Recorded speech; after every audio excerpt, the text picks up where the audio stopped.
Om Swastiastu. Perkenalkan, saya Ketut Werdinata Ariguna dari perwakilan dari tim Balai TV sedang berada di salah satu destinasi tempat wisata terkenal di Bali, khususnya di Karangasem, Desa Dukuh Penaban yang bernama dengan Museum Pustaka Lontar. Kalian penasaran kan tentang apa itu Museum Pustaka Lontar? Ayo kita cari tahu.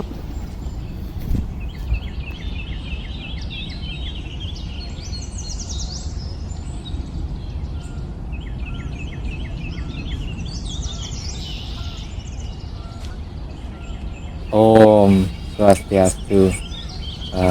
Selamat siang. Kami di sini bersama dengan salah satu staf dari Museum Pustaka Lontar ini. Kami di sini akan membincang-bincang mengenai seputaran dengan Museum Lontar ini. Baik Kak, boleh perkenalkan dulu? Ya, jadi perkenalkan, nama saya Nikade Chandra Dewi. Saya adalah staf mandu di Museum Pustaka Lontar. Baik, dengan Kakak Dewi ya. Chandra. Pertama-tama saya akan bertanya mengenai apa latar belakang terbangunnya Museum Lontar ini. Jadi baik, latar belakang dari pembangunannya Museum Pustaka Lontar ini adalah atas wujud prihatin kami terhadap lontar yang dimiliki masyarakat yang tidak terawat.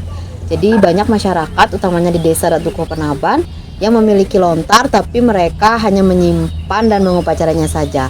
Nah, jika seterusnya seperti itu, maka banyak akan lontar-lontar yang rusak karena kurangnya terhadap perawatan. Jadi kami membangun Museum Pustaka Lontar itu sebagai media penyelamatan dan juga sebagai media untuk mengenalkan kembali kepada pengunjung atas pentingnya lontar dan bagaimana proses serta pembuatan lontar serta bagaimana menjaga lontar tersebut. Oh ya. Untuk pertanyaan kedua, siapa pencetus ide yang pembangunan Museum Lontar ini?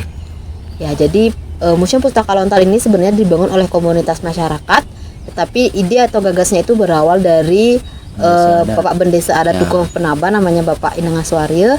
Jadi beliau memiliki ide untuk membangun tempat ini sebagai wujud penyelamatan lontar serta untuk menekan urbanisasi di desa adat. Berarti dilakukan dengan secara bersama-sama ya? Ya. Baik, untuk pertanyaan ketiga, kapan Museum Lontar ini dibuat? Nah, Museum Pustaka Lontar ini dibangun pada tahun 2017, tetapi kami baru membuka untuk umum itu pada awal Januari 2018. Berarti terbilang masih cukup muda ya umurnya? Ya, kurang lebih 5 tahun. Oh, baik. Untuk pertanyaan selanjutnya, yaitu pertanyaan keempat, bagaimana cara pembuatan naskah manuskrip di lontar dapat dibuat? Apakah hanya orang tertentu saja yang boleh membuat naskah di lontar tersebut? Jadi terkait dengan lontar, mungkin itu merujuk ke kata sakral ya. Jadi sebenarnya tidak hanya orang suci atau pemangku yang bisa membuat lontar, tetapi kita juga bisa membuatnya seperti di Museum Pustaka Lontar ini. Kita kenalkan mulai dari bagaimana proses pembuatan daun yang siap ditulis. Jadi dari ental menjadi rontal kemudian lontar. Nah, setelah itu nanti teman-teman akan bisa belajar bagaimana menulis sendiri daun lontar dan menyimpan sendiri hasil koleksinya di Museum Pustaka Lontar ya. Jadi siapapun bisa belajar karena banyak beberapa naskah-naskah itu masih bisa seperti usade, terus kemudian ada juga cerita-cerita itu masih kita pelajari. Ya, benar. Sedangkan kalau mantra dan yang lainnya atau sisilah itu baru bisa kita sakralkan seperti itu. Berarti untuk masih mayoritas itu umum ya? Ya, masih umum. Ya. Untuk pertanyaan kelima, mengapa Museum Lontar dianggap penting untuk melestarikan warisan budaya? Karena kembali lagi bahwa Museum Lontar itu dibangun sebagai media penyelamatan. Jadi banyak masyarakat kan yang punya lontar tapi mereka hanya menyimpan. Nah, di mana-mana kami adalah satu-satunya desa adat yang membangun Museum Pustaka Lontar dengan dedikasi dari masyarakat juga. Nah, jadi lontar itu sangat penting karena kalau semakin hari atau semakin lama itu banyak generasi muda yang sudah tidak peduli karena apalagi sekarang gempuran teknologi ya. Jadi tentunya dari sana kita sudah melihat bahwa kita harus menjaga warisan budaya tersebut. Kalau bukan kita yang menjaga, nanti siapa lagi? Oh, berarti untuk ini ya, perkembangan budaya berarti.